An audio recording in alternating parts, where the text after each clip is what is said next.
Good evening, class. We are dealing with section 9.4. We started it last time, dealing with the vectors and various things as far as vectors are concerned, such as position vector, operation with vectors algebraically, and a unit vector and application.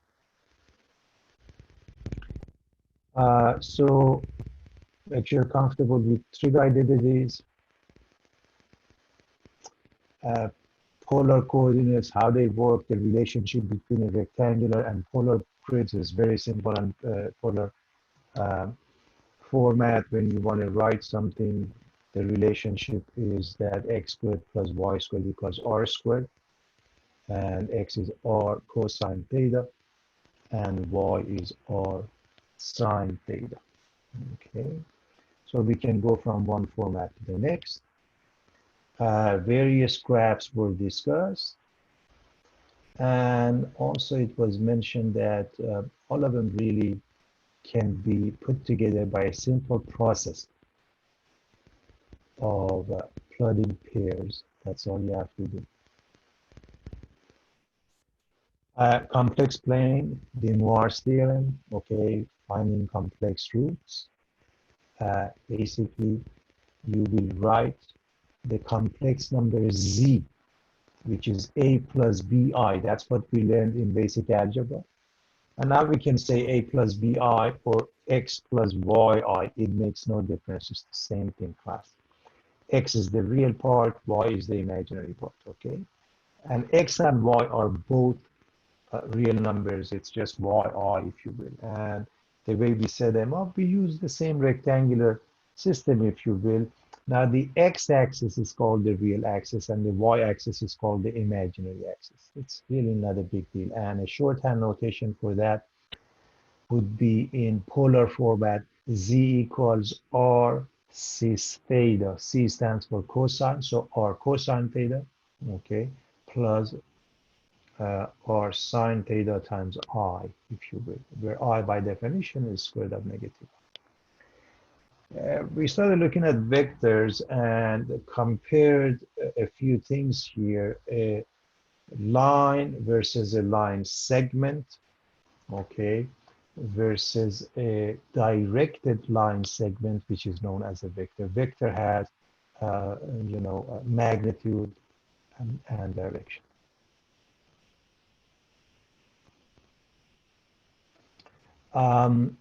The properties of addition and scalar products are very similar to operations on numbers. Basically, whatever operations you remember on the numbers, it works here. That's all I can tell you, whether it was the commutative property of addition or associative property of addition or multiplication for that matter, okay?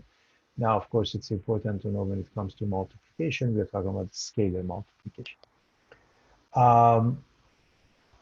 Finding the opposite, okay, adding them up. To add two vectors, you can go with the triangular format or the parallelogram format.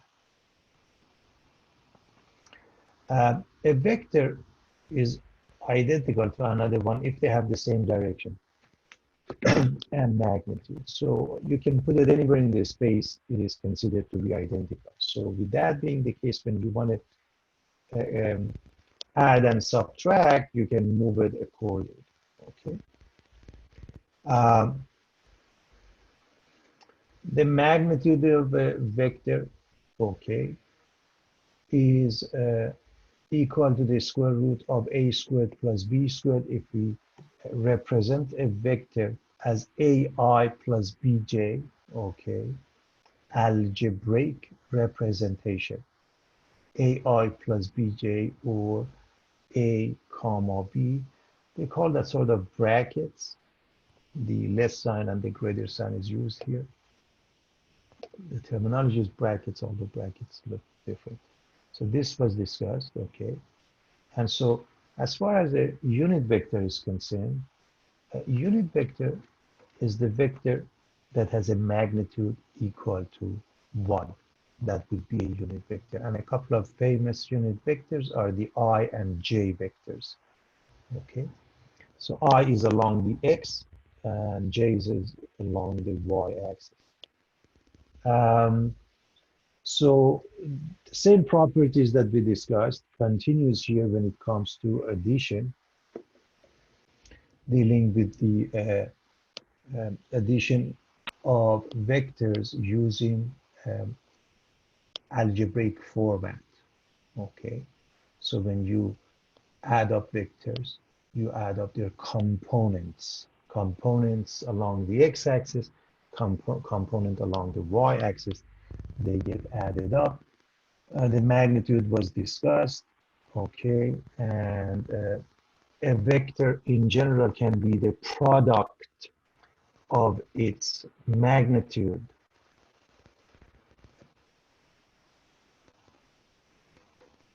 okay, and a unit vector in its direction. Okay, I believe this is the last page we covered, so we are ready to move on. So let me stop the video so it helps with the upload when you want to do that. So I believe we covered this. So what we want to do now, we want to look at a few more examples when it comes to vectors. So with that being the case,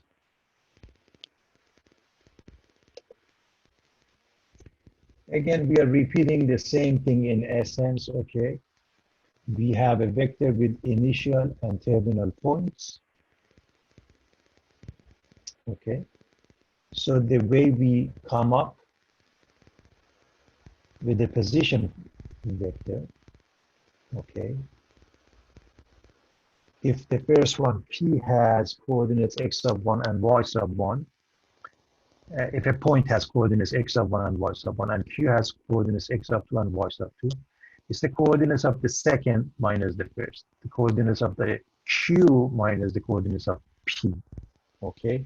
The terminal point, okay, minus the initial point, if you will. This is one easy way to, explain that. So here's a very simple example when it comes to that, okay? First of all, the graph is very straightforward here. Let's look at this example where we are given the following. V is the vector P1, P2.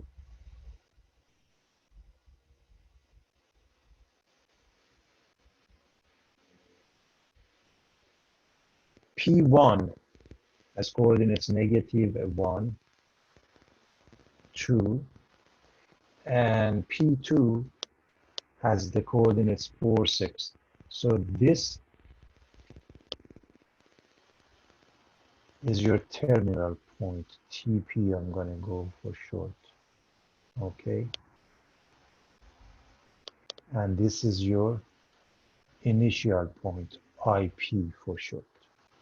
So basically, the terminal point minus the initial.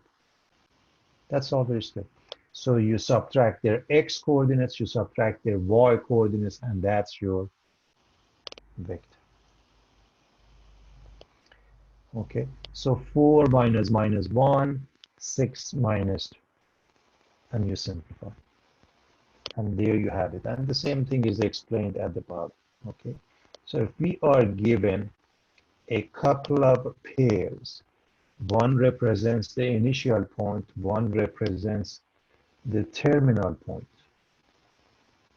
Okay, all we have to do, subtract the initial point from the terminal point.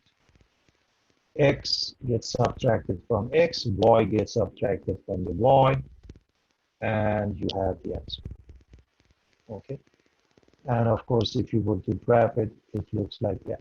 Now, what it means is, in essence, we have this one given. right? This is given in essence, right? Meaning plot the two pairs, P sub 1 and P sub 2, and connect them. And the terminal point gets an error. Okay, class, gets an error. That's it. Now, this is identical to a position vector 5, 4. What is a position vector? Look at the initial point.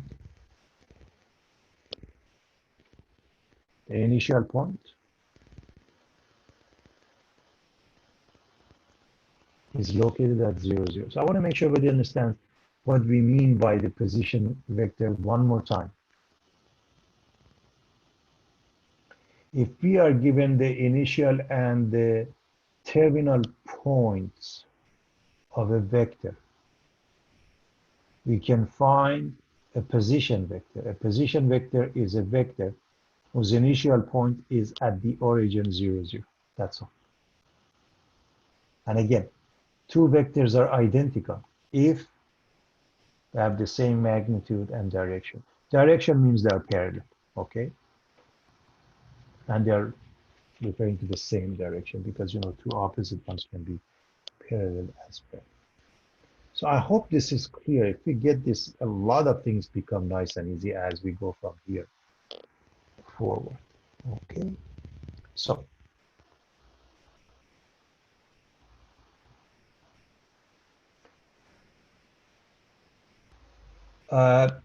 if we are interested in discussing the equality of the vectors, basically two vectors are considered identical if they have corresponding components that they are the same. In other words, if we are looking at this case, V is represented with A1 and B1 is represented with A sub 2 and B sub 2, they can only be equal.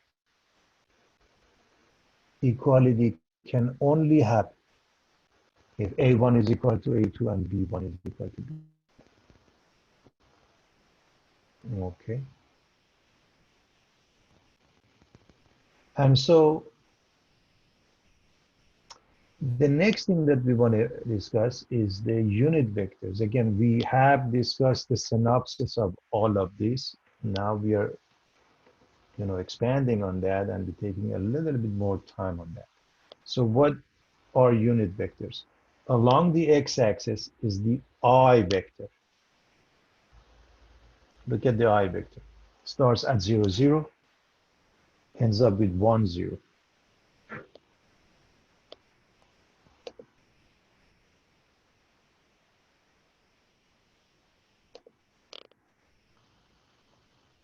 Look at the J vector. Starts at 0, 0, the same thing. But along the y-axis ends with 0, 1. Okay. And we also have I, J, K. K is the unit vector for the z-axis, just for the sake of argument in a three-dimensional space that is discussed in calculus. So with that being the case, let's quickly recap this position vector again. If we are given two pairs, okay,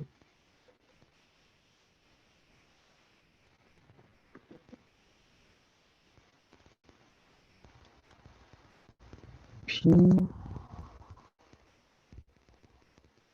and Q class, P and Q, we want to change that. Where the way it's given, P is the initial point, Q is the terminal point. So we have 2 points, okay, and they are the initial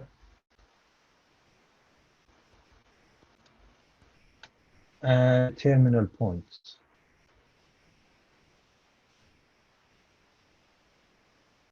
Okay, class?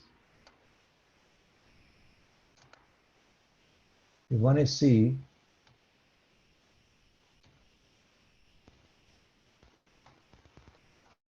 how we can come up with position vector. Just subtract the first one from the second. And so what you have 0 and -3. Now 0 and -3 can be represented by what?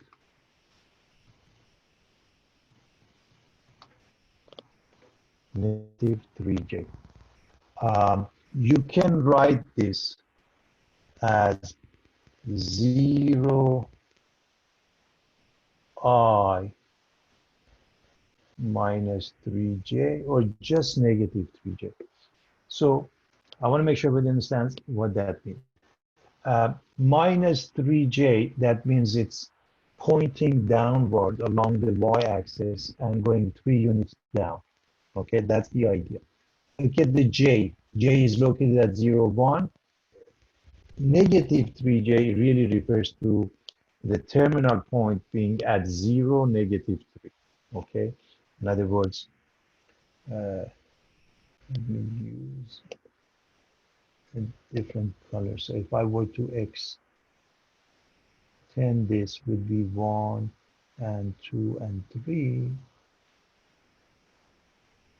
This would be the place for it, just in case. Okay. All right. I guess it's clear. So one more time, recapping this page. Position vector, how do you come up with that? Give me the terminal point, give me the initial point, terminal minus the initial point. That's all there is.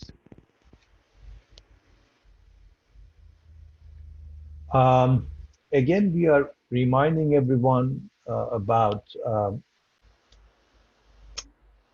operations with vectors that are very similar when it comes to operations with numbers. We've done that. Everything that you see is repeated here, okay?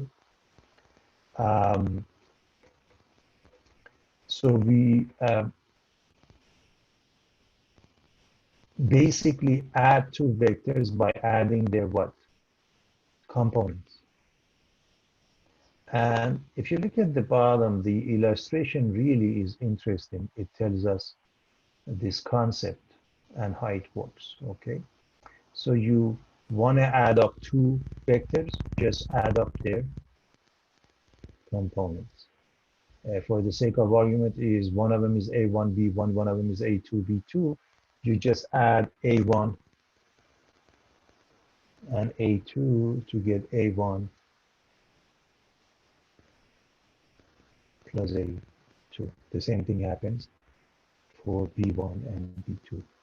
If you want to multiply by some scalar, you just extend your vector in the same direction times alpha. Needless to say, if alpha happens to be negative, it extends in the opposite direction. So I hope it's very straightforward. So what I want to do, I want to look at this addition, okay?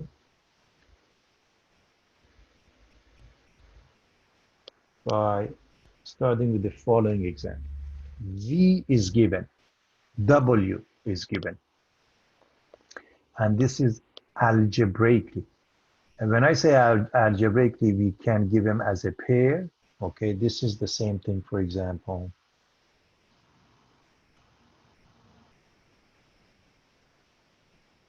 As -3, 4. This one is the same as 2, -5.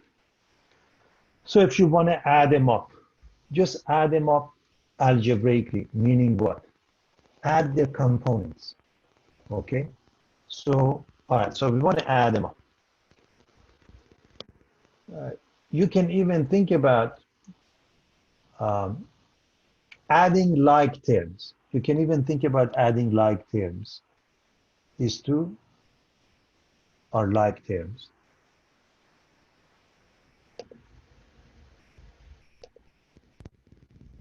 These two are like terms. That's all. I think really it's really that simple. So you add them up, that's an easy add. We done minus I minus j. So when we add them, just add up their components. You want to subtract, do exactly the same thing. Now, of course, this becomes minus 2i plus 5j. And then minus 3i minus 2i, they add up to negative 5i, 4j, 5j, they add up to 9j. Okay, very simple addition, just the way we deal with numbers. It's that simple, class. So we're gonna keep it that simple. All right. Sounds good. I hope everybody's okay with this. So what we are going to do, we are going to go to the next example. All right, what I like to do is to give everybody a chance to do this on their own. It shouldn't take too long. The v vector and the w vector are given. Okay.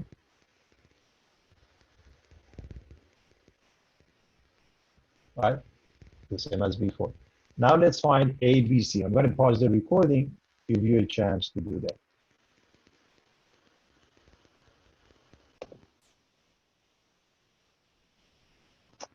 Okay. I think it's very straightforward. Everybody should have it. For example, part A, anybody want to share with us their answer? What do you get for part A?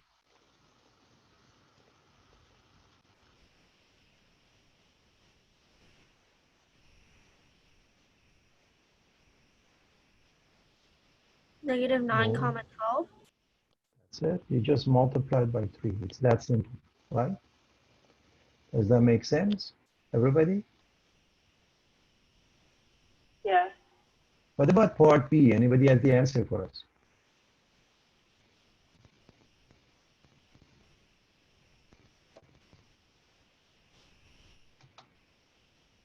Okay, never mind. 2 times B minus 3 times W. You do the math, you end up with negative 12 comma 23. Okay. What about the magnitude for the V vector? Okay. Anybody has that one for us? 5. Beautiful.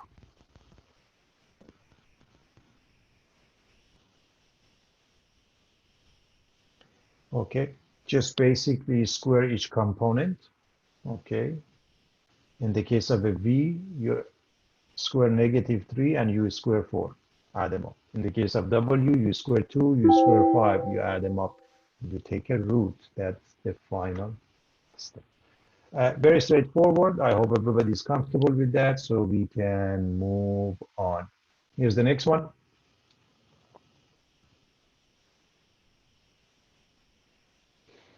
Unit vector was discussed by, it's a very simple definition. A unit vector is a vector whose magnitude is equal to 1.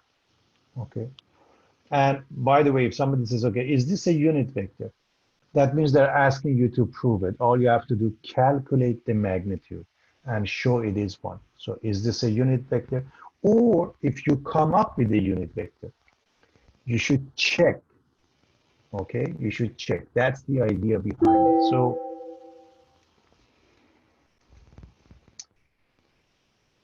here's an example. We want to find a unit vector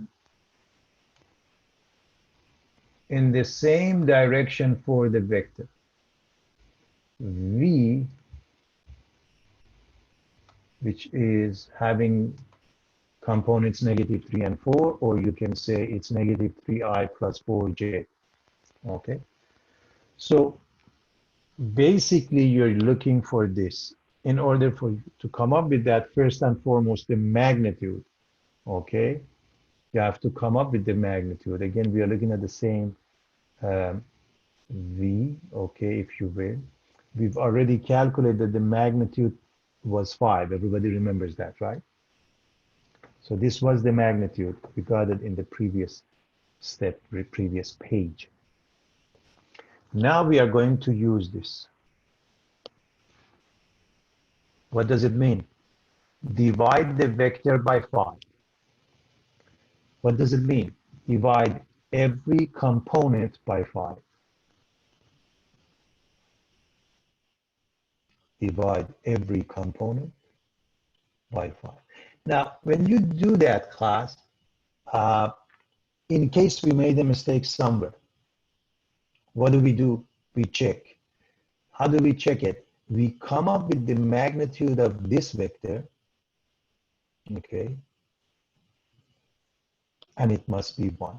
So -3 fits to the second power, plus 4 fits to the second power, and we take a root. So when we add them up, it's 25 over 5. It is equal to 1. The square root is also 1, class, okay? Don't forget you have to take the square root, but you're dealing with number 1, the square root is 1. Okay, so it is important to know that it's really, in essence, is not finished, but simply because we are dealing with 1, we are okay with that. So I hope everybody is following that. Okay, class. So again, it is the square root of 1 that we are interested in. Okay, that sounds good. We are okay with that. We are going to move on. So what did we do? We just check the work. We just check the work by showing that the magnitude of what we found is 1. Now, let me explain something here before we move on.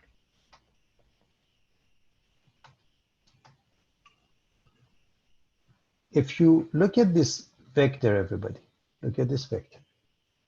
If you multiply or divide by any positive number, multiply or divide, the direction of this vector stays the same. Okay? So in order for you to come up with a unit vector in the same direction, you just have to divide by a special number. Okay? That special number happened to be the magnitude. So one more time. This vector, if I multiply or divide by any positive value,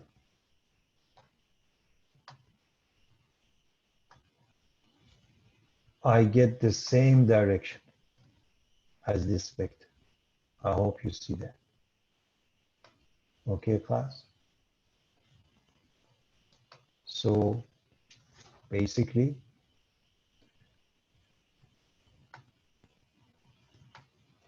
what are we looking for to find? Specifically, we are looking for a number that will do the job. All right, so that's that. Let's look at one more thing, and then a couple of applications would be interesting to look at. So magnitude was discussed.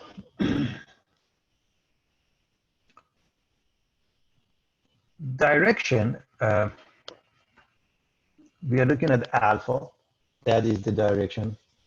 And normally we want it to be between 0 and 2 pi or 0 and 360.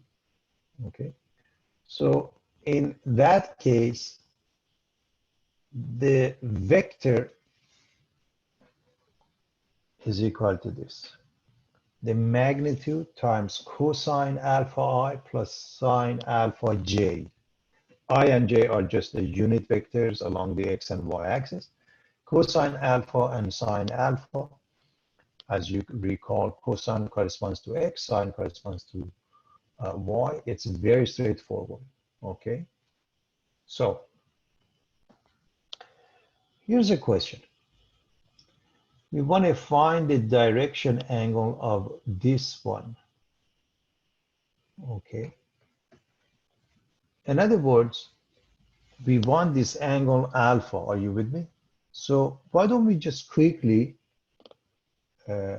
plot that? Plotting simply means you can start from 0, 0, class, and then connect that to this pair. Are you with me? So one more time, start from 0, 0, and connect it to negative 3, comma 3. 3 units to the left, okay? 3 units up. So I hope you see that this is the graph, if you will, to find it. So we want theta, okay? And to find theta, we can find tangent theta, okay, which is 3 divided by negative 3, which is negative 1. And notice it's quadrant 2. I can't emphasize the importance of plotting the pair. So you see this terminal point is here, and we are in quadrant 2. Therefore, you can figure out the theta. The other thing is that you can calculate this one. Let's call it, theta of R, the reference angle, okay?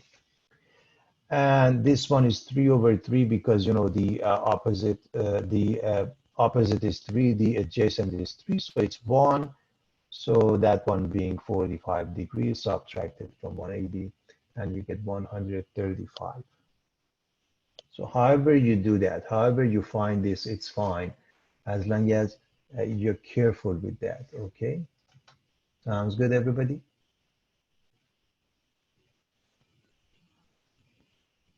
So how do you find the angle? Very simple. Tan theta is b over a, if you will, or y over x. What we really used here, b over a or y over x. All right, here's the next one. Find a vector whose magnitude is 9. Okay, so that means this is 9. This part is 9. Okay. And the angle it makes with the positive x-axis is 225. In other words, if you were to start from here, class, this is 180, and you go another 45 degrees if you will. Okay, okay, something like that, okay? And this magnitude is 9. That's the concept. So when we look at this formula, V equals the magnitude of V. Let me use a different color to show you that. So when we are looking at this one class, we have the magnitude to be 9, and we have alpha to be 225 degrees. So we're going to replace the magnitude here with 9, and then cosine of 225 degrees I, and sine of the same thing, J, okay? And so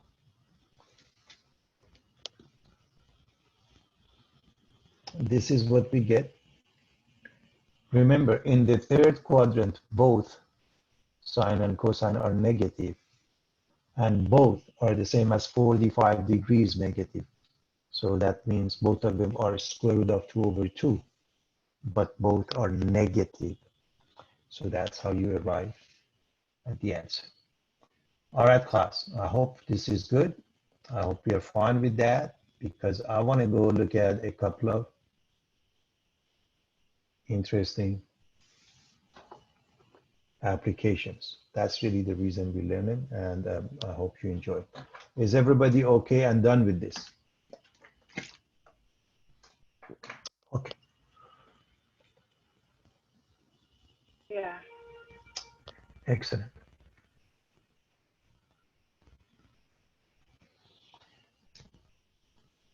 All right. If you happen to have vectors, and in this case, F1 and F2 represent some forces, and the resultant force can be found by adding them up accordingly. So here's an example. A plane is flying at a speed of 200 miles per hour, and the bearing is given as north 55 degrees east. I hope everybody remembers north and then go 55 to the right and east, so that's the direction. The wind is blowing from west to east at 35 miles per hour. We want to approximate the speed of the plane, known as the ground speed, okay, class, to the nearest miles per hour, and the true course of the plane to the nearest tenth of a degree, okay? So it's important to understand the concept, okay? When we see a car driving or an airplane flying, the speed that appears to us, it's known as the ground speed, because the car may be, for example, trying to do 100 miles per hour.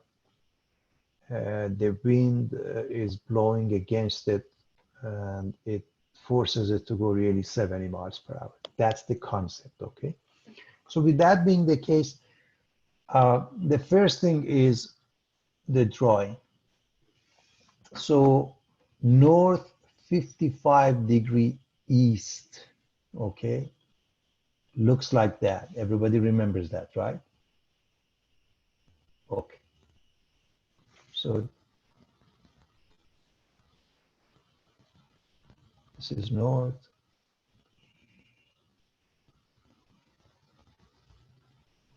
This is east, okay? All right, and remember, if we put it in essence, in a rectangular coordinate system, the angle that we are interested in is the angle from the x-axis, from the east axis, if you will, okay, which is 90 minus 55, or 35 degrees. So that's something I want everybody to pay attention to, okay? So the wind is going to the right, to the east. The V sub A, if you will, becomes V sub A with an angle of 35 degrees. And we simply connect the two by adding above, and that is the velocity that we observe on the ground. So here's the velocity that is given originally, 200 miles per hour. Now, what is the angle? 35 degrees, okay, that we are interested in, okay? Now, we need the bearing to figure out that angle, but I hope everybody understands what's happening now, okay? So what about the wind? 35 miles per hour, and the angle is 0 degrees, right? Again, with respect to the positive x-axis, the east side, everybody. Okay. And so we're going to write each piece, okay, using this formula, everyone. This top formula, V vector is the same as its magnitude times cosine alpha I plus sine alpha j. So that's what we are going to write. Okay, everybody? So with that being the case, each one is written as follows. So V sub A is 200 times cosine of 35i plus sine 35j. Now, 35 degrees is not a common arc. What does it mean? You need to use a calculator, class. Okay? You need to use a calculator. Okay. So you use a calculator, To find cosine, you multiply it by 200. You find sine, you multiply it by 200, and you get their components. Okay, so each vector, we are going to find their components. Can anybody tell me what happens to this guy? What would be the components for this guy? Can anybody see the answer just by looking at it? The velocity of the wind is given as 35 miles per hour, and theta is equal to 0 degrees. So if I were to write the components, it's along the x-axis only. It's along the I vector, if you will. There is no j vector, okay? And again, if you go with the formula, cosine of 0 is 1, sine of 0 is 0. You're almost done. All you have to do, add these two up. Just add them up. And you're done. Okay? So, if you happen to have a case like this, you are adding two vectors, so you have to write the vectors in their component format and add them up. So when we add them up, the I component and the j components, they add up accordingly, okay? The first one doesn't, the second one doesn't have a j component, okay? The second one, the wind has only the I component. So these two add up, and the second one doesn't change. So this would be the answer. So if we want to find the speed, remember what you are writing. This is a vector class. You are giving the vector. Now vector has magnitude and direction. So we want to find the magnitude. The magnitude is called the speed. So this is a velocity vector. I want you to know that in essence. This is the velocity vector. Now, magnitude of the velocity is the speed, and that's what we want to find. It's a simple case. It's magnitude, just each component gets squared up, add them up, take a root. So, square them up, add them up, take a root. Okay.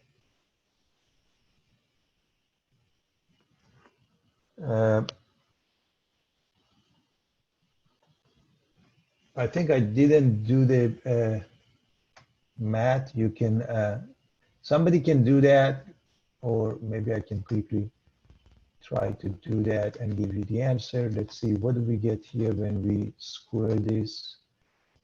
Okay.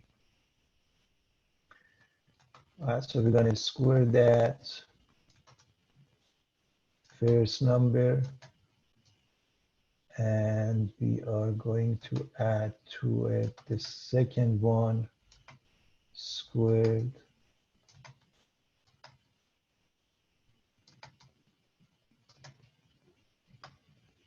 And now we take a root of that. I think this is about, I'm going to write it down, somebody can check it out, 229 point, let's see, approximately nearest miles per hour. So 229.552. So you're going to say 230 miles per hour, okay? 230 miles per hour. Okay, class? Yes. All right. Here's the second part.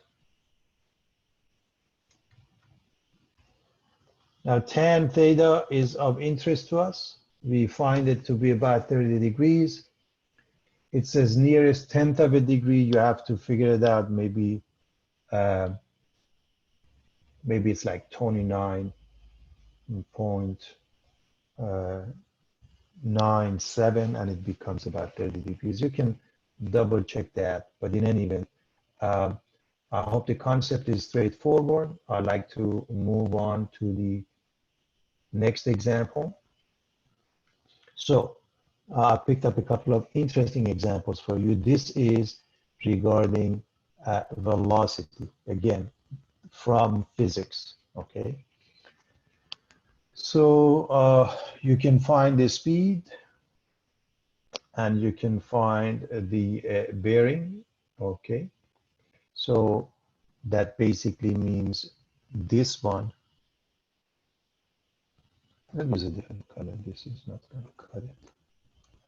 Let me use, let's use this color. So this angle is 30 degrees, okay, class? And the speed is about 230 miles per hour. So here's the next one, class.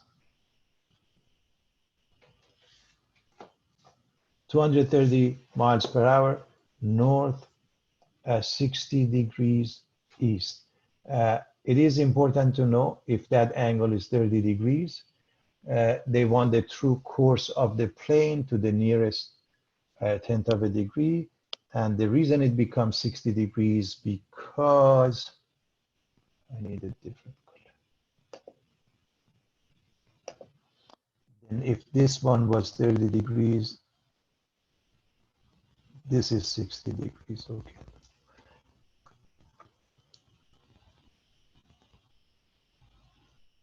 Okay, 60 degrees.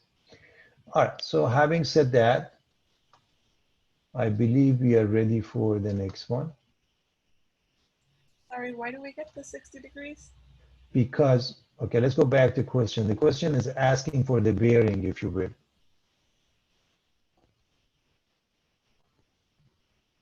And it's asking for, so the angle 30 is fine. Everything is fine. With respect to the positive x-axis, that means the east side. But as far as the bearing is concerned, if you recall, we first write either north or south. Do you remember that? Okay. So if we notice this, we have to write north because it's closer to the north side than the south side, okay? Okay, thank you. Sure. And so north, 60 degrees east. You can check the numbers, okay, just to be on the safe side. But in any event, it seems to be the case here. All right.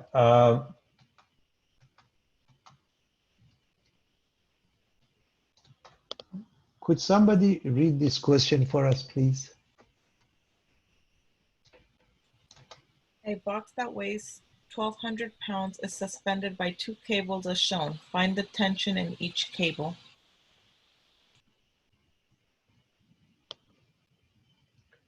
Perfect.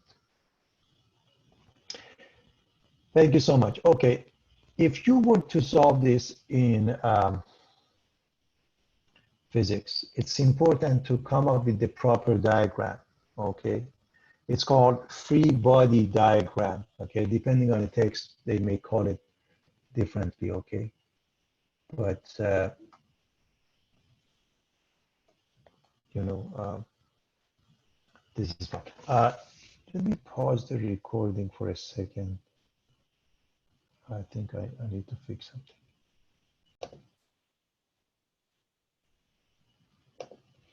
All right, so we have to come up with the free body diagram, okay? Now, if this is an equilibrium state, it means if it's not moving, okay, it doesn't change. If it's moving, it moves in a constant speed. Of course, this is an object in static equilibrium. That means it's going to stay there and not move. How can that be? Well, it can only work out if the total amount of force is zero. What do I mean by that? all components, they must undo each other. Let me make sure everybody understands what's happening here. F1 and F2 are trying to pull this up. Everybody can see that, of course, in some direction. Yes? No? F sub 3 is trying to pull it down. So what happens is that, as far as physics is concerned, F1 has two components, class. One component pulls it to the left, one component pulls it up. What does it mean? We have a component along the I direction and one along the J direction. Same thing for F sub 2, one along the X direction or the I direction, one along the Y or J direction. What about F sub 3? F sub 3 has only one component and it's towards the J direction in the negative side. So what happens is that F1 and F2, the X direction, the I direction, they must cancel each other if we want equilibrium. And then what about the J direction? Their J direction is above, is positive. The two must cancel out the J direction for the weight. I hope everybody understands the explanation I'm giving you. This is what you learn in physics, okay? So let's see what we have so far. F1 has a magnitude F1 times cosine of 150 plus sine of 150, okay? That's for F1. For F2, we have the magnitude of F2 times cosine 45 plus sine 45. For F3, which is given as 1,200 pounds, it is simply minus 1,200 J. And if you want this to work, everybody, take a look at this. If you want this to work, it can only work if this is 0. This is called an equilibrium state. The sum of all forces must be 0. Okay, class?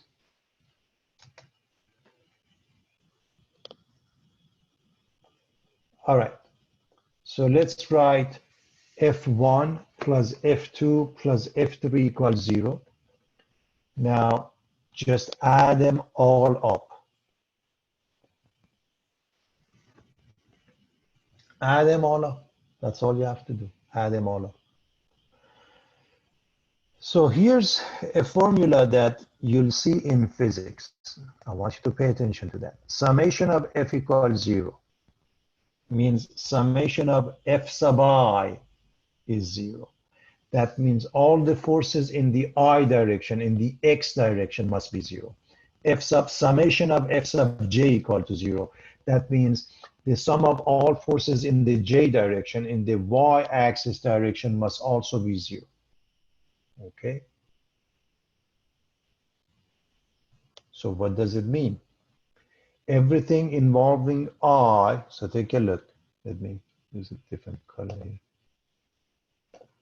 This has an I component. Everybody can see that. The second one doesn't. The third one does. They must add up to 0. The rest of them involve the J component. They must add up to 0. Okay? And you can factor out the I. The I has no bearing. Then they're numbers in essence. So I hope you see what we are writing here. Let me go over that one more time. If summation of F sub I equal to 0, that means this thing, class, times I must be 0. This thing times J must be 0. I hope everybody understands what's going on. Now, what is I? I is a unit vector along the x-axis. What is J? Is the unit vector along the y-axis. They can't be 0. Therefore, what you see, the magnitude, -3, negative square root of 3 halves times f sub 1, the magnitude of f sub 1, plus square root of 2 over 2 magnitude of f sub 2, that must be 0, and the same thing for the second one. Now, it's a system of equations. Actually, it's a good segue to the chapter we want to start, which is the system of equations. This is very simple. You all remember that. So I'm not going to go through that. I'm going to cover the system of equations, and I want to see if you can try to solve this on your own at home. See if you can come up with this. This is the difference between a pre-calculus student and a algebra, intermediate algebra or elementary algebra student. When the system gets more involved, it is not a big deal. You can solve it. If you're more than welcome to try to do this on your own and show your steps. Come to the office hours, we go over that, okay? It's really simple. The numbers are involved. In fact, you can even change the numbers. As an example, I hope you see that negative square root of 3 over 2 as an example is like negative, let's see, 1.7 divided by 2. It's almost negative 0.85. You can change it that way and solve it. Square root of 2 over 2 is 1.4. 1 over 2, it's about 0.7. Okay, so it's really not a big deal. There is one more question that I want to do, okay, class, and I'm going to stop. We take a few minutes of break, and so let me pause the recording.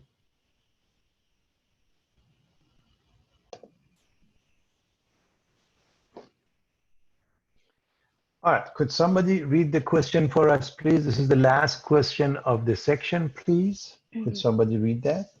Yes. Thank you. A piano is being pushed up a ramp, inclined at an angle of 20 degrees with a force of magnitude of 300 pounds. Find its weight. Thank you so much. Again, we are looking at the same concept, okay?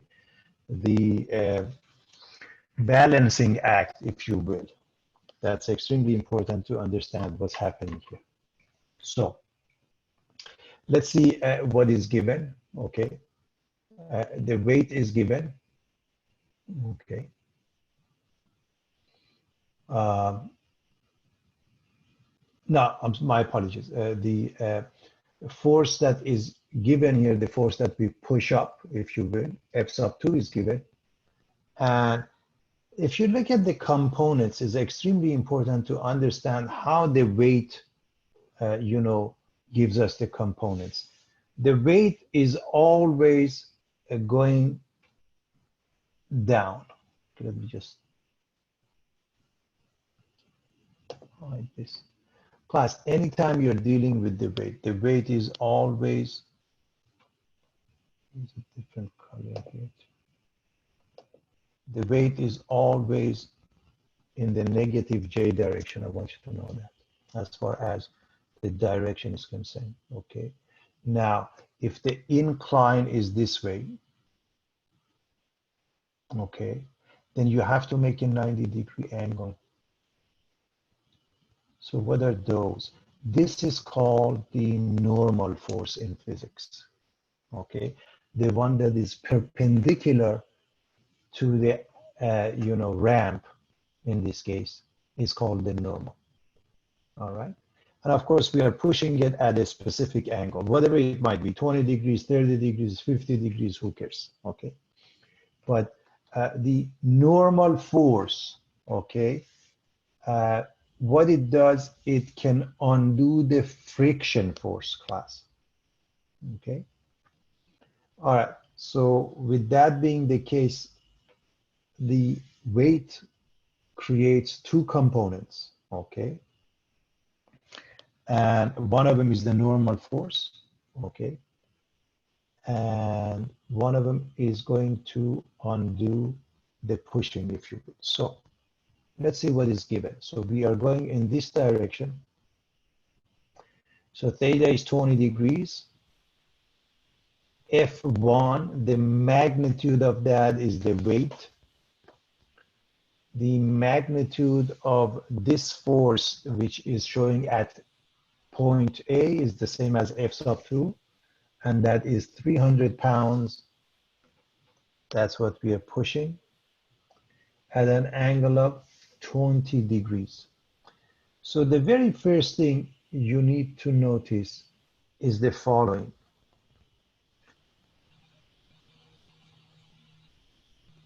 The angle BAC in purple is 20 degrees.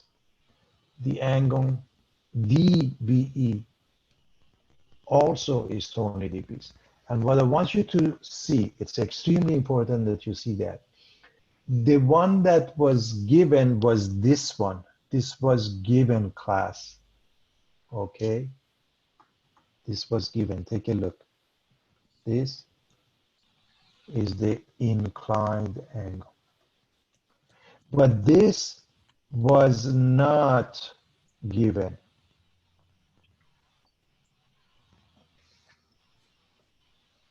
Okay? So the first one is given, the second one is not given. How do we know that they are the same? How do we know that they are both 20 degrees? In other words, whatever the first one is 30 degrees, so is the second one. Okay? Anybody remembers a theorem that can tell us why it's also 20 degrees?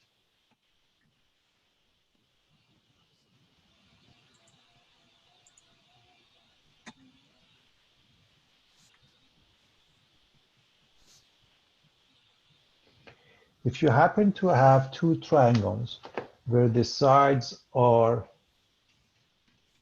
perpendicular to each other, okay? Let me show you so everybody can see. Let me grab a different color, okay? So if you look at this side, AC class, okay, let's actually do this. Okay, this is the triangle I'm referring to. This is one of them, okay?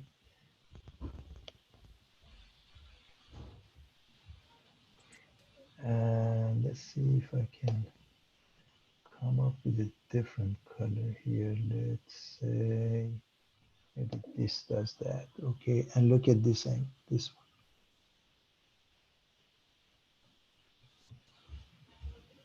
Okay, and then you see that they are, if you look at this side, BE, okay,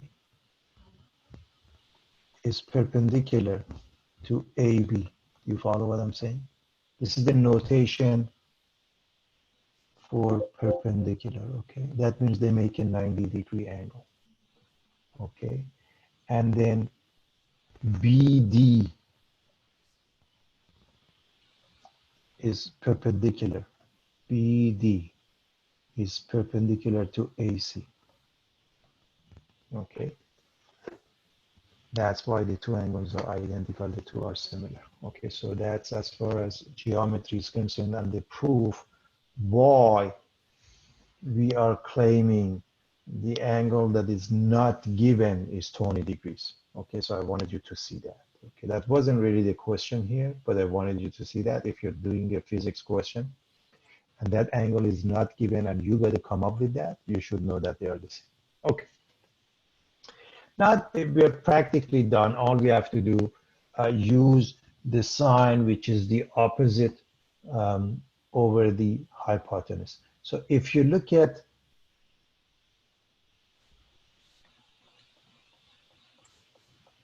this triangle, okay, the 20 degrees angle, the opposite that is F2, the magnitude, and the hypotenuse is F1, okay,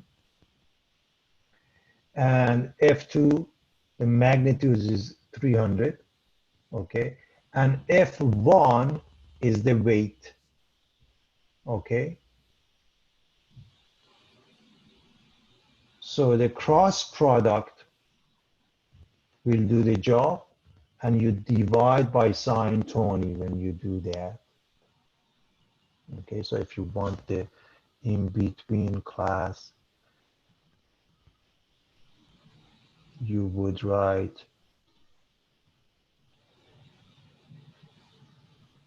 the magnitude of F1 times sine must be 300. And when you divide 300,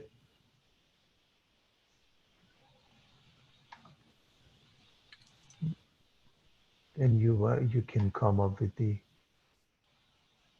answer here.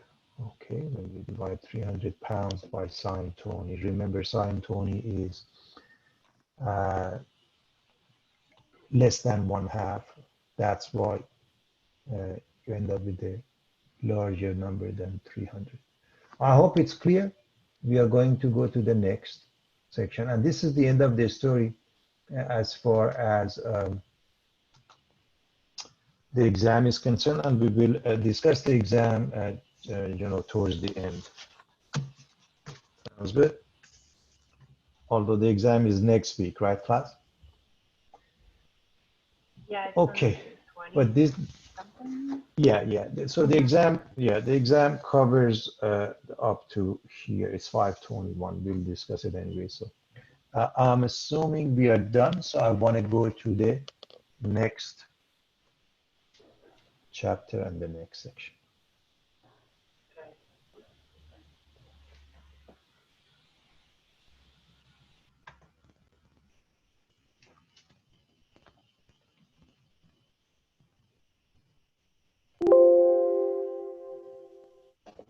Okay. Everybody can see the new section. In fact, I'll put all of this together. Okay. This will cover the whole chapter. It's the reason I'm covering this at this point because the main part has been already covered, and the chapters that are coming up are fairly simple. System of equations. You've seen them many times, so it shouldn't be a big deal. In this chapter, we will cover the system of linear equations, substitution and elimination. We look at partial fractions, decomposition, and system of nonlinear equations. Okay, so let's get started here.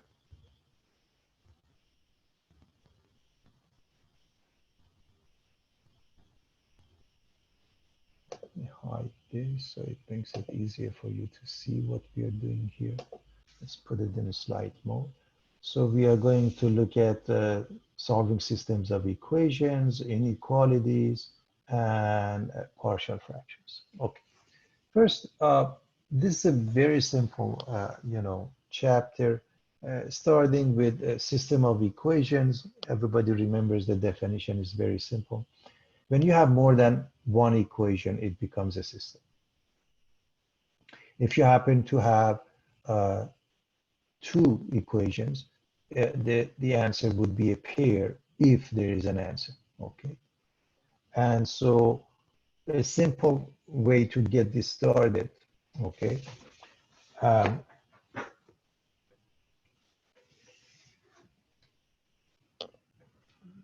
We want to see whether or not this one is a solution to the system of equations given, okay?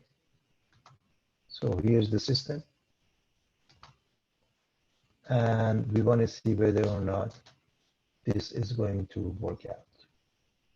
And it's very simple. Everybody knows that class, okay? So all you have to do, plug in. If it works for both of them, it's a solution. So x plus y equals 5, you plug in. It happened not to work for any of them. And so here's what happens, class. Do you have to check both? No.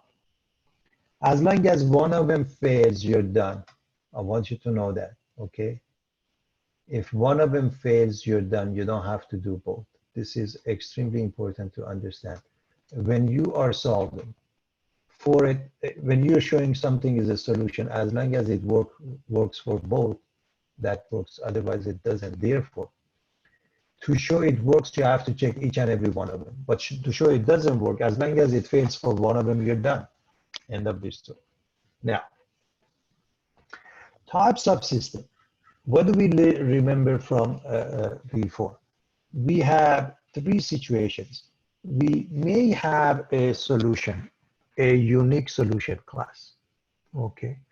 That means we are dealing with a consistent system. Okay. That has a unique solution. What does it mean? Few things here. If we were to graph them, there would be one point of intersection, everyone. So the graphs intersect at a single point. What does it mean? They must have slopes that are different, that's all.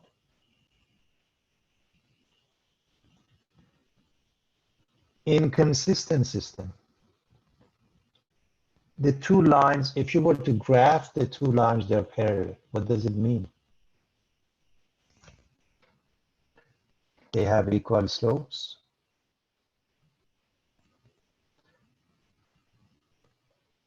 But different y-intercepts. In this case, they have different slopes. Finally, what happens to a dependent system?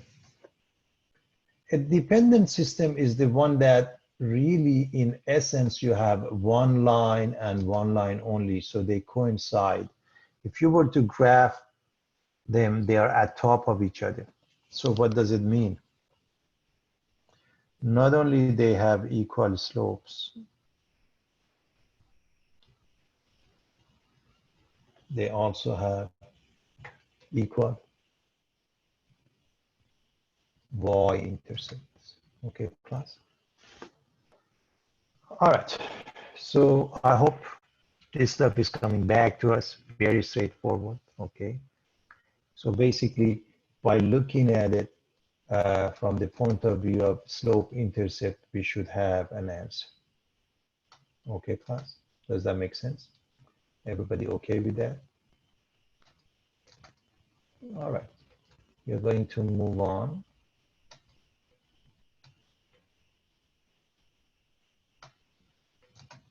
Here's a simple example. How do you solve graphically? Simple, graph. That's all there is to it. Graph and see if there's a point of intersection. Okay. So solve the following. Again, graphically means you graph each one. Now, how do you graph them? It's a very simple case. All you have to do, pick up a couple of pairs. Everybody knows how to do that. The fastest way would be the intercepts. Okay. So for example, the first one, okay, if x is 0, y is 2. If y is 0, x is negative 2. Okay. The second one, if x is 0, y is 4. If y is 0, x is 4. So those are the pairs. I'm going to assume everybody can plot points. So plot those two pairs, connect them, and read this from the graph. Read this point. 1 and 3. Now, it is extremely important that you check. And here's the reason, especially when you graph, you want to check because maybe we read it wrong. So how do you check that? Put the pair into both original equations. If it works, we are done. So therefore, the system is a consistent system with a unique solution class. Okay? That makes sense? Everybody okay with that? All right.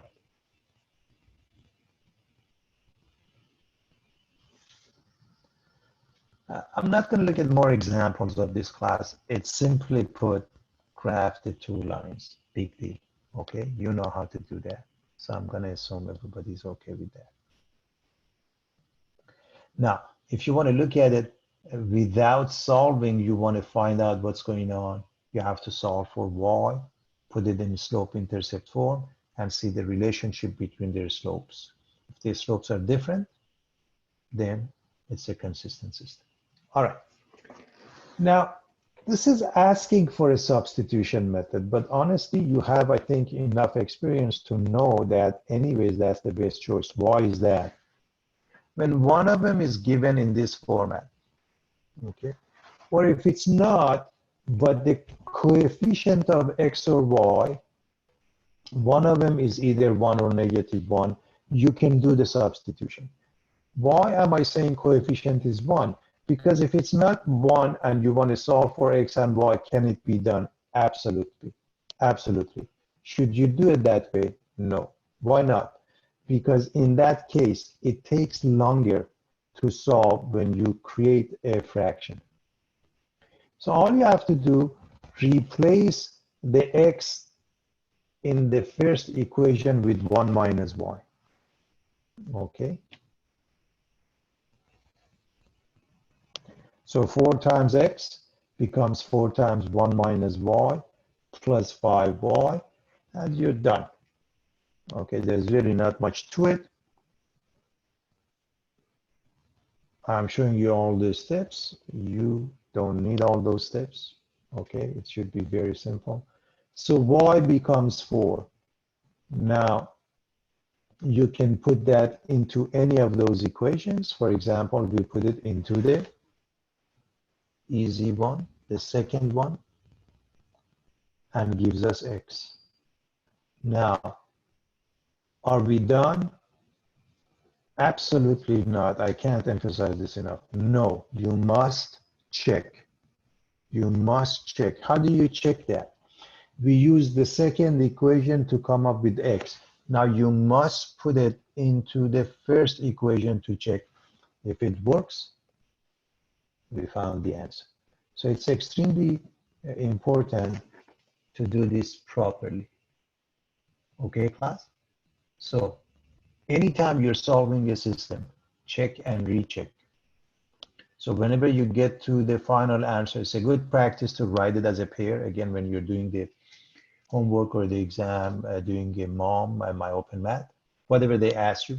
But generally speaking, especially if you're doing an on-campus work, you want to put it as a pair. It's easier to manage it that way, and don't forget to check it. Okay?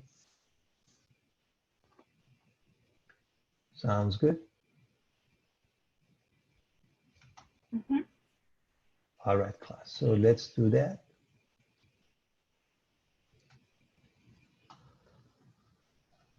Here's the second example.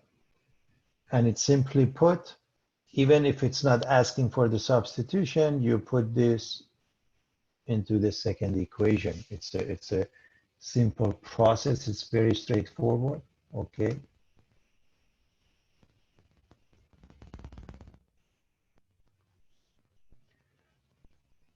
Sounds good, everybody? And so what happens is,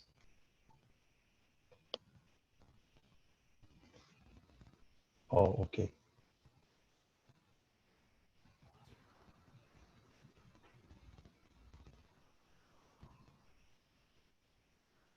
Put y equals 4 minus 3x into the second equation. Okay. Okay, so that's, there was a typo here, class, so we got rid of that. There was a typo. I hope everybody can see that.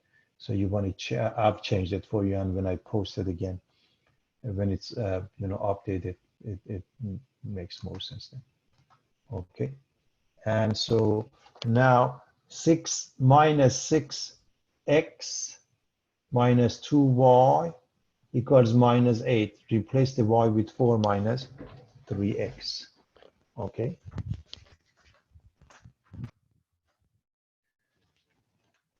All right. So what happens? It's very simple. We work it out.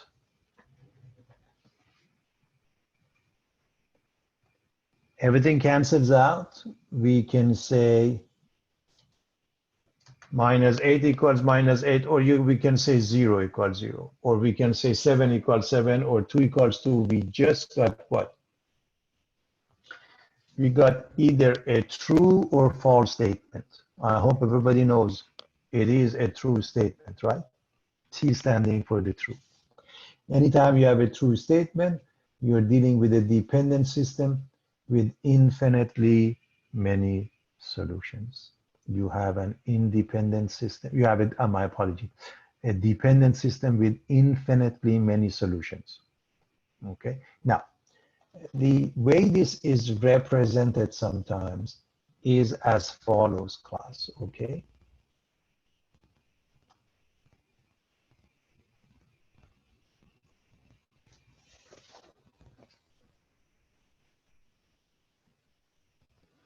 Sometimes they show it as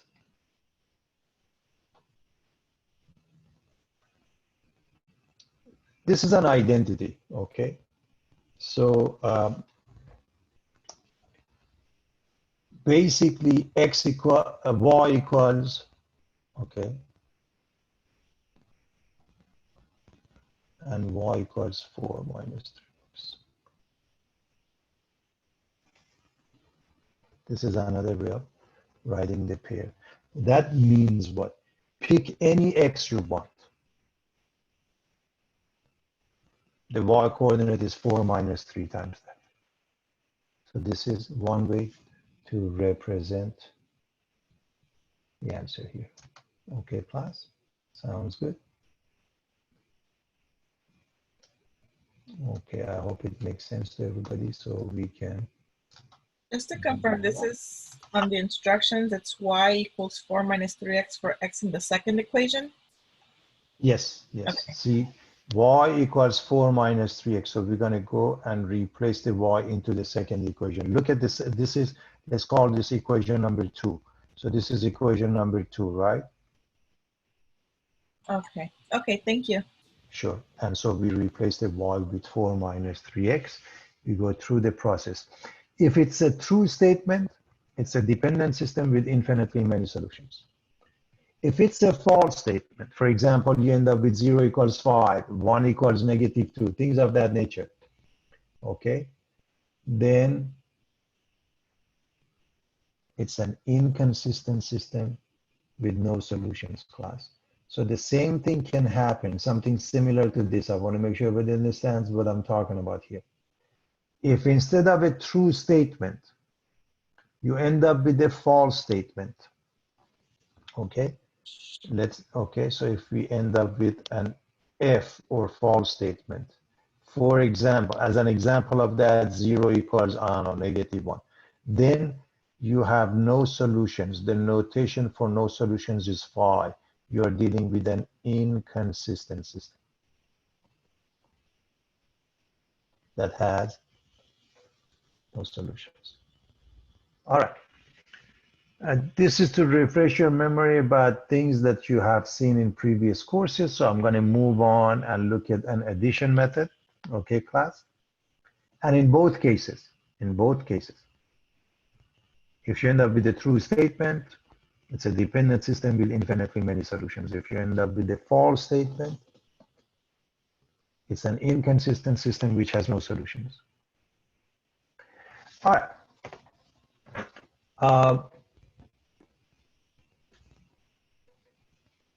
How do we do addition method? In the method of addition, class, we choose to get rid of one of the variables. Okay. Let me just explain the concept. Now, which one do you choose to get rid of? It's ultimately up to you and really doesn't make much of a difference. Okay, class? In this case, in some cases, it does make a difference. Okay. And so you try either X or Y that you want to get rid of.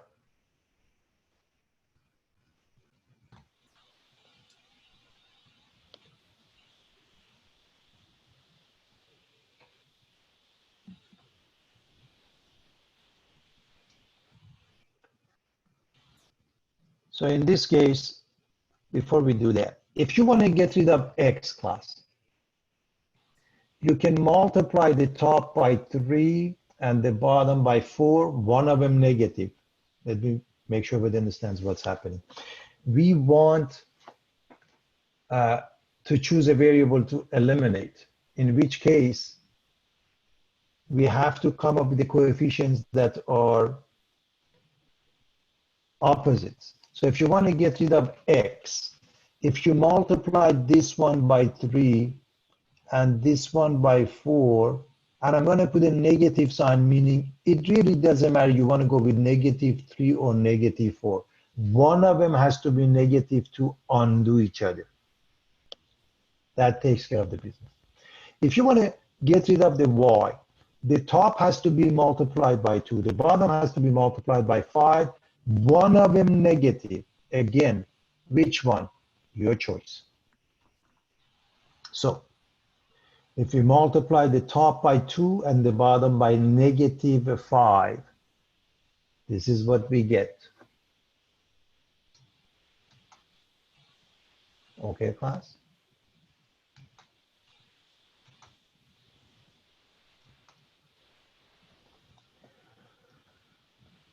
Now you add them up. As you notice,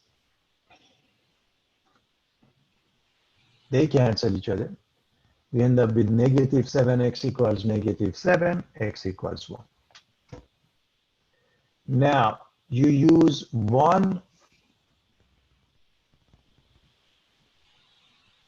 of the 2 original variables, either 1 or 2, again makes no difference, and replace the x with 1.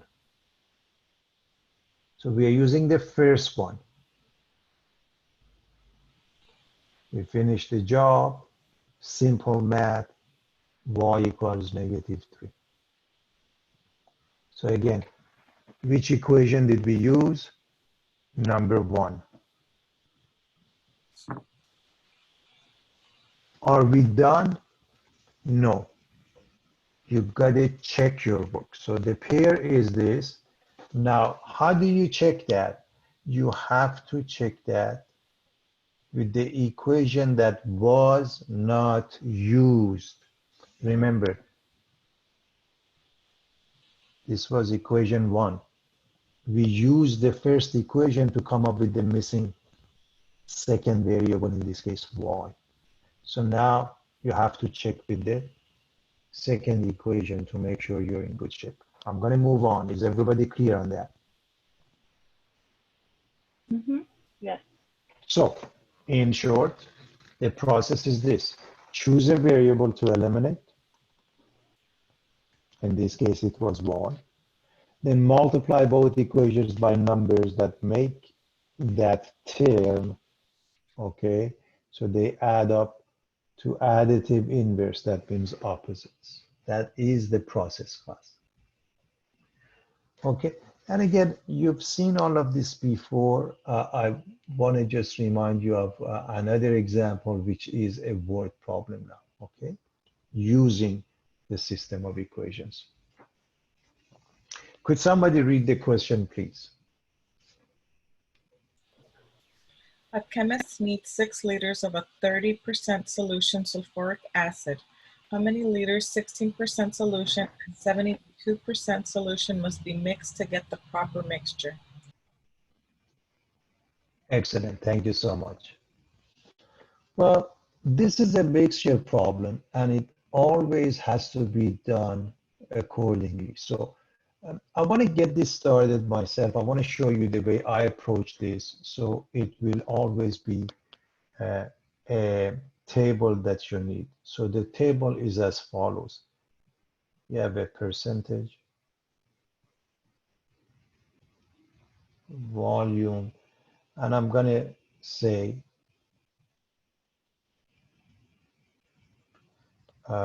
pure, or sometimes we call it the actual amount. Now, the actual amount of acid, base, alcohol, whatever it might be, okay?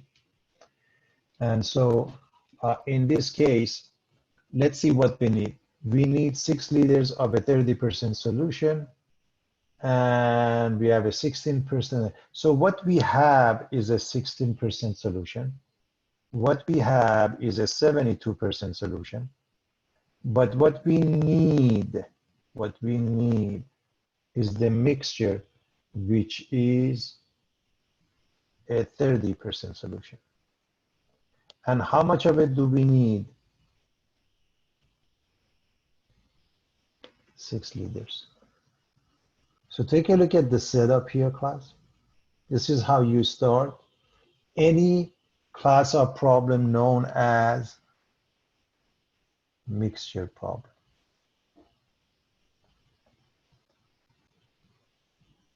Now let me use a different color.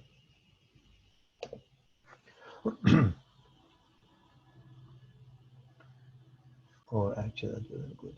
Let's just see the better. So how much of 16%? If we want to go with the system of equations, I don't know. How about X amount? How much of the 72%? I don't know the Y amount. So right here, I have my first equation. I'm going to call it number 1.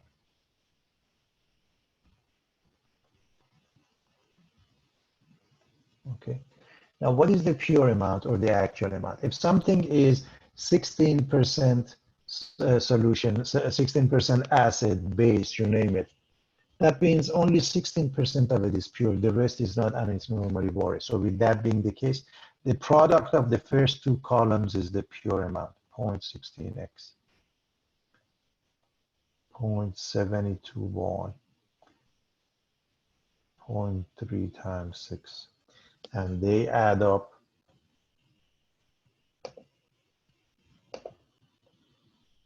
into a second equation, 0.16x plus 0.72y equals 0.3 times 6. And you can keep it as such, or you can multiply by 100 or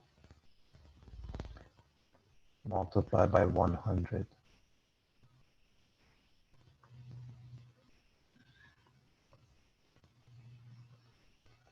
To get rid of the decimals. Now, finishing this up, I don't think there's any problem. I wouldn't worry about that, okay? I have a feeling you can handle it. Okay, class? Sounds good. So I'm going to show you the solution, but that shouldn't be any problem. So I need to clear this out for you, but I hope you made a note of this, because you see this table, this keeps on repeating. The table keeps on repeating.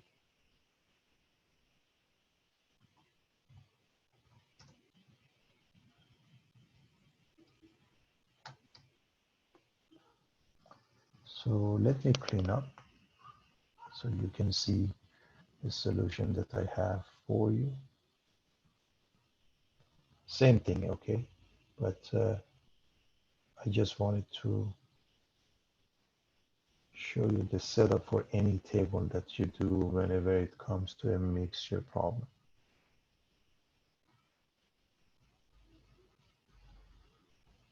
Okay. So you have this, the mixture is 30%. This is the pure amount, okay, class? And this is the table, this is the given information, if you will. This is the given you should be able to write, okay?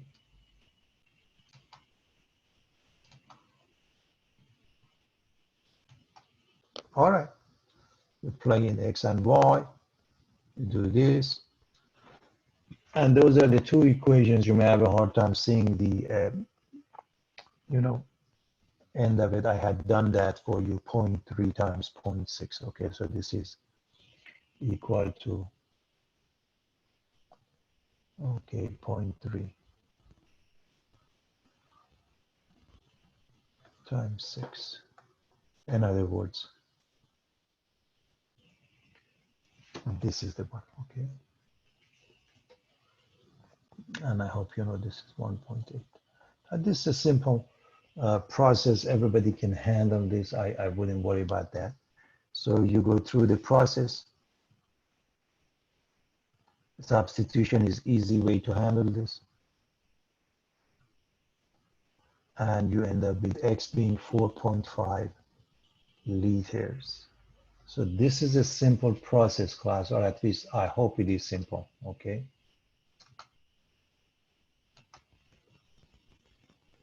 Sounds good? And so with that being the case, you replace the X with 4.5 and Y with 1.5, and we are done.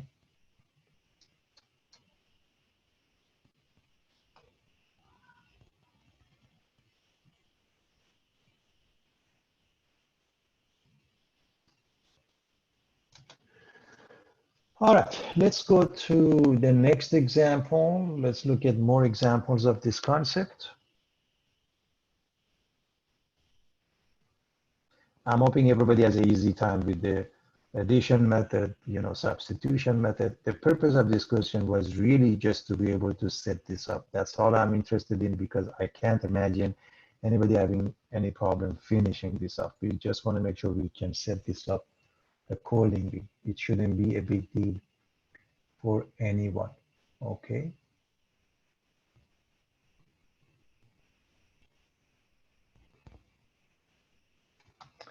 All right, class. We are going to the next one.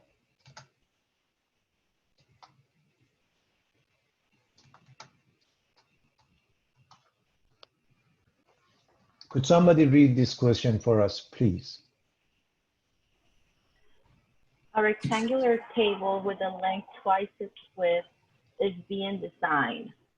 The perimeter is to be 216 inches. Find the length and width of the table.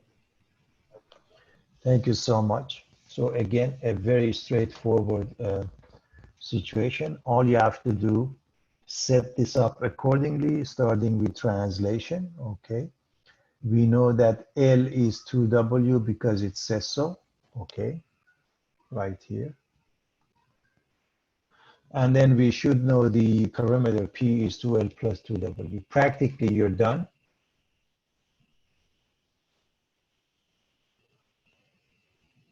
Simply put in, by substitution method, this will be solved.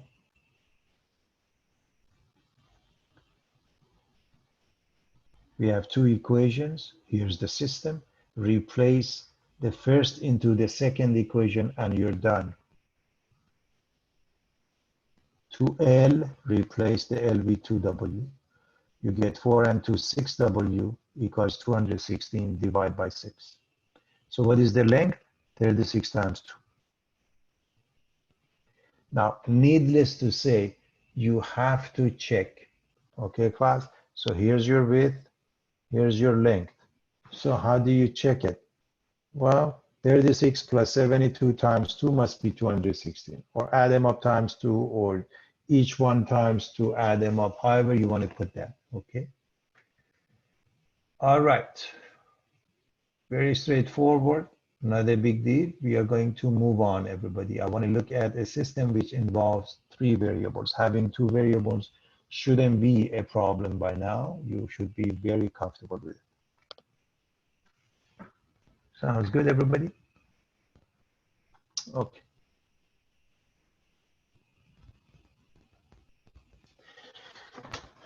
Now,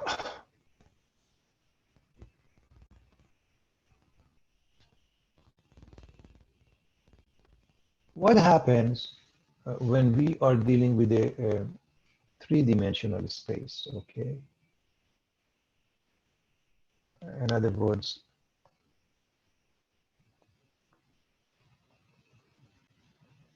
This is X, this is Y, this is Z, okay?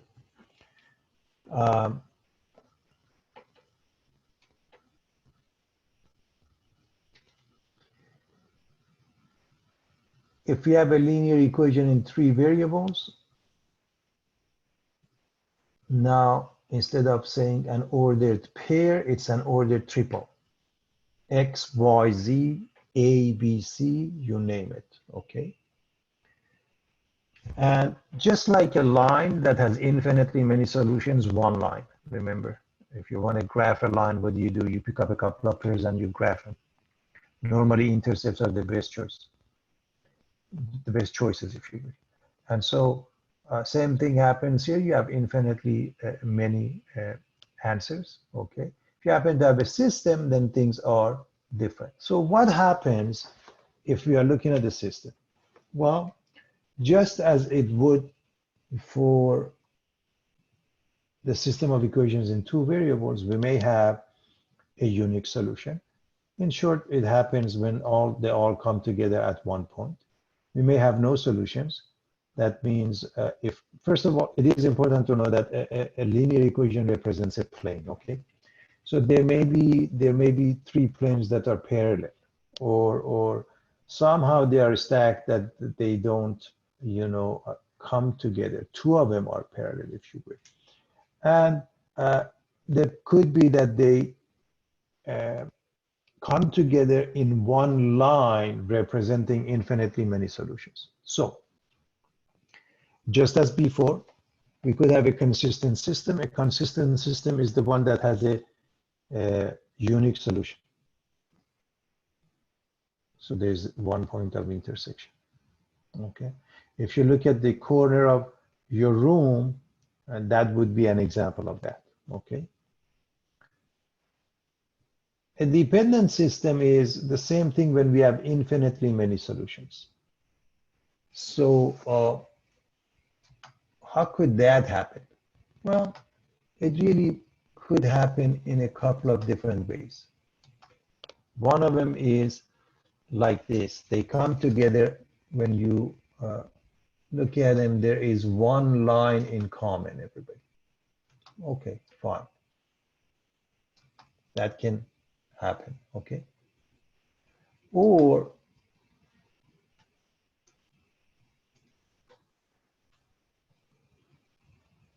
we have really one plane. All of them give us the same equation.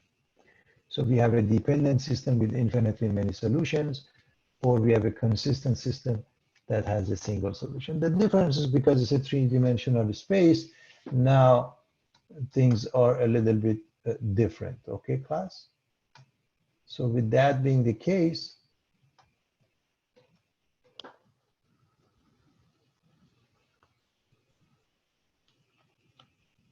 we get a true statement, okay, such as 0 equals 0, 5 equals 5, -1 equals -1. And what about an inconsistent system? Well, not all of them, come together at any point. So we could have an inconsistent system, which means they are all parallel, or somehow they do not intersect, okay? And in that case, the statement that you end up with, it is known as a false statement. 0 equals 5, 10 equals 2, you name it. A false statement means we have an inconsistent system. So I hope you see conceptually is the same as what we did when we dealt with a 2-dimensional space. Okay, class? All right, let me go to the next example. All right, just to quickly show you how this thing works. The idea is to go from, and I'm giving the name, the first one is number 1, this is number 2, this is number 3, I'm giving them numbers, okay? So the way it works, you have to eliminate one of the variables, okay, in 2 equations, and you eliminate the same variable in another 2. What do I mean by that? choose any two that you want and get rid of one of the variables. I hope you see it is easy to get rid of the z if you put numbers 2 and 3 together. So let's do that quickly. So number 2, number 3, we add them up, and the result, we're going to call it equation number 4. We're going to eliminate the z from equation 2 and equation 3. Now, that's the first step. The second step is which equation has not been used yet? Which one hasn't been used yet, class?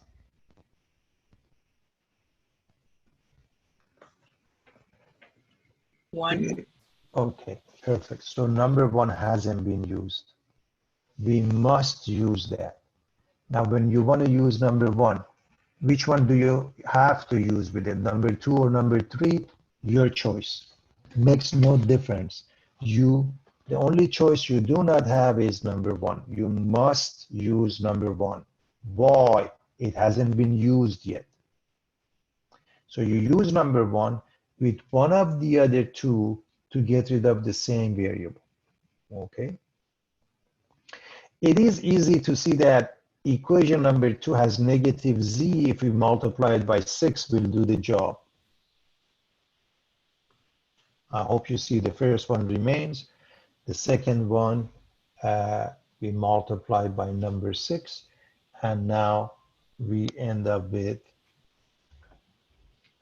15x plus 15y equals 15, which is what we call an equation number 5. The reason I'm giving them numbers, so we see how we put them together. Okay, class? So with that being the case, I hope you see now what happens. Number 4 and number 5 have two variables. So we go to the previous section. This is a new section, believe it or not. So we go to the previous section, and now we get rid of one of the variables and we do the math. By the way, when it comes to number 5, you can use it the way it is. If you notice they're all divisible by 5 and immediately you do that and you don't, that's fine with me, okay? And that's fine when you want to do that. But anyway, so we're going to put 4 and 5 together. And to put 4 and 5 together, if we choose 5 just the way it is, we can multiply. So let's put them together. We can multiply the top one by negative 5 to get rid of the x. You don't want to get rid of the y, because if you want to do that, the top must be multiplied by 15, the bottom by 2, one of them negative. So it's easier to do it that way. So if you multiply by negative 5, the x goes away. And you're practically done. Y equals negative 1.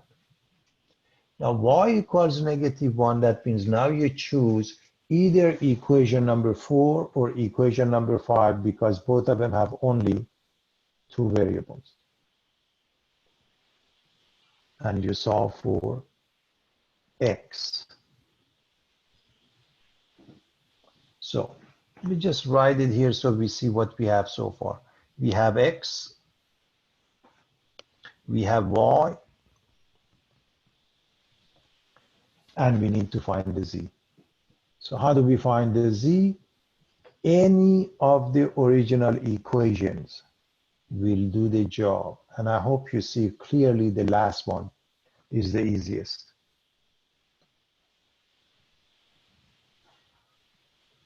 And now we found z to be 1. What is our next step, class? Can anybody tell me what's our next step? Check. Absolutely. And we used equation number 3. We don't have to check with that, but we must check with numbers 1 and 2. Otherwise, we are wrong. I can't really emphasize this enough. Okay, class? All right.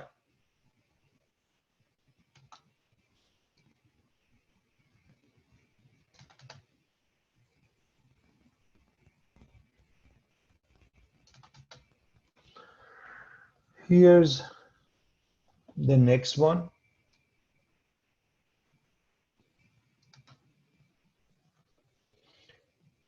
We are done with the system class. As far as I'm concerned, we will look at the system. We will look at the system involving nonlinear equations. I want to remind you of this concept of partial fraction. Okay. When we add rational functions, we know what to do. Okay.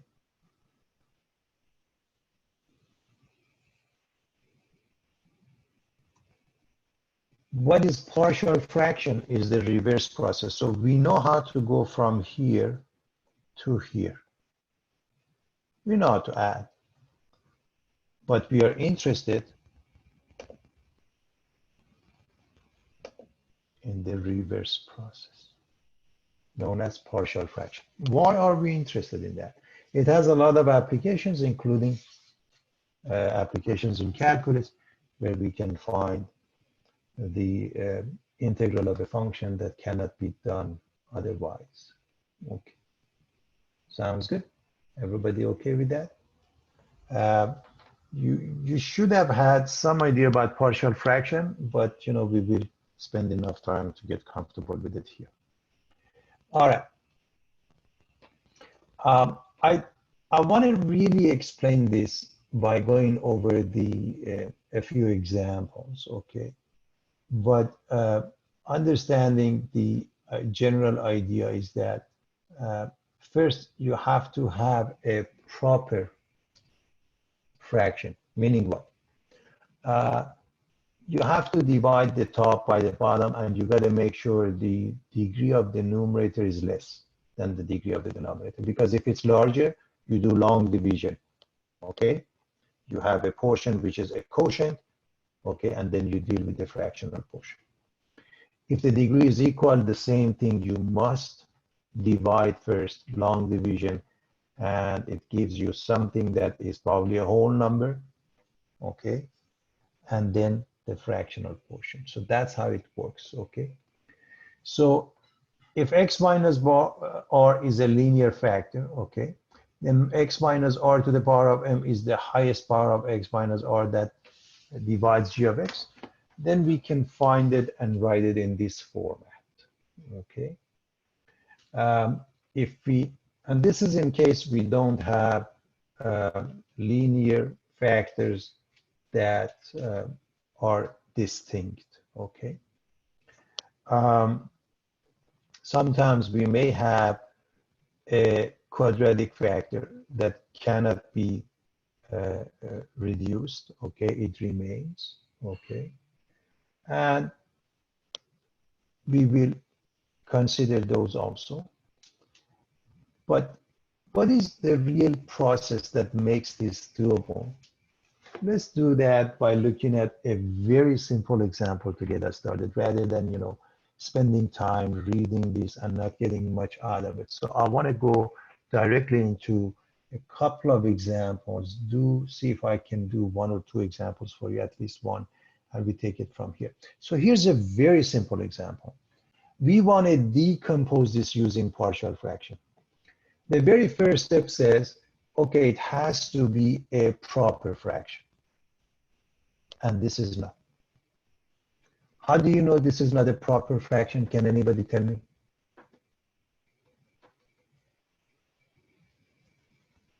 Why is this not a proper fraction?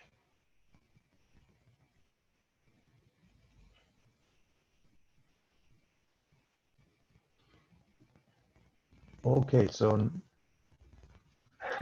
I went over that in the previous page. The degree of the numerator must be less, but it is larger. So that's why it is not a proper fraction. Therefore, you must perform long division. I'm assuming everybody knows how to do that. When you perform long division, this is your answer and you're done. There is nothing more you can do. This is done, okay? So the fractional portion, sometimes we have to work on it. In this case, there is nothing to work on it, okay? I'm going to look at one more example at least, okay, to get something out of this for tonight, to make sure you're comfortable with that. and then we take it from there. So let's quickly look at one more example. Here's the last one for tonight. Partial fractions. All right, so we want to decompose this. Number one, is this a proper one, a proper fraction? And the answer is yes. How do you know that?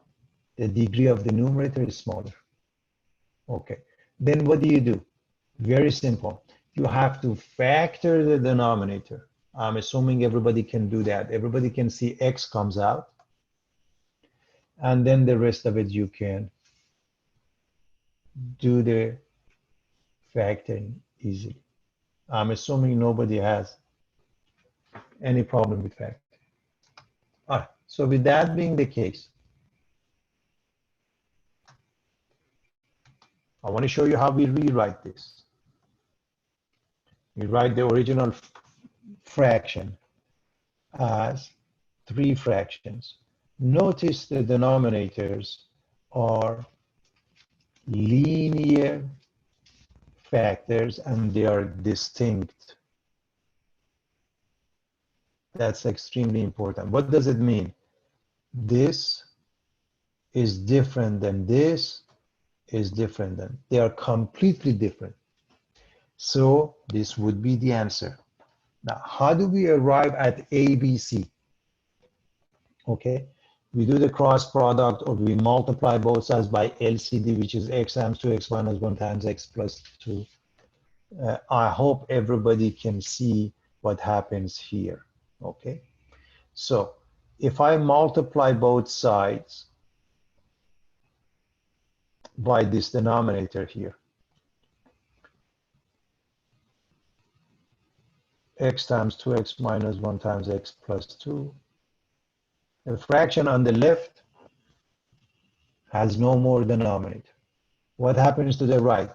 A gets multiplied by 2x minus 1 times x plus 2, B multiplied by x times x plus 2, and C times x times 2x minus 1. I hope everybody can go from this step to this step very easily. We've learned it in elementary algebra. Now, here's the process.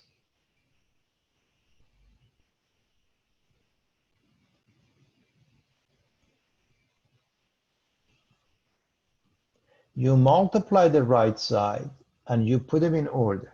So when you multiply the right side in descending order, okay, I hope everybody knows what we mean by that. So you multiply this piece, you multiply this piece, and you multiply this piece. And all of them give you different, terms. So you add up terms with, add up like terms. Everything involving x squared. So 2a plus b plus 2c times x squared. Everything involving x. 3a plus 2b minus c times x. And everything that involves numbers and nothing else, okay, minus 2a. Is everybody following this class? Yes. Okay, so now what happens? Now, these two are identical. Okay, what is the coefficient of x squared?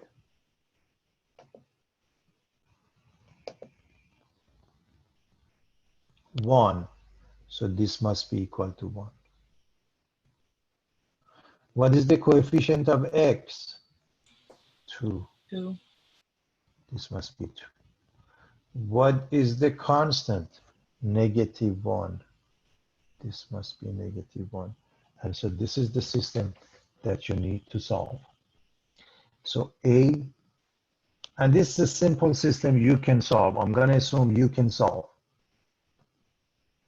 And when you solve, you go back to the fraction in blue, and you come up with the answer. Okay, sounds good. Is everybody okay with that? Now, I'm gonna stop here and I'm gonna pause the recording. Before I do that, when we come back, I'm gonna show you a very fast way to solve this system when we come back. Just remind me, I wanna go over that when we come back.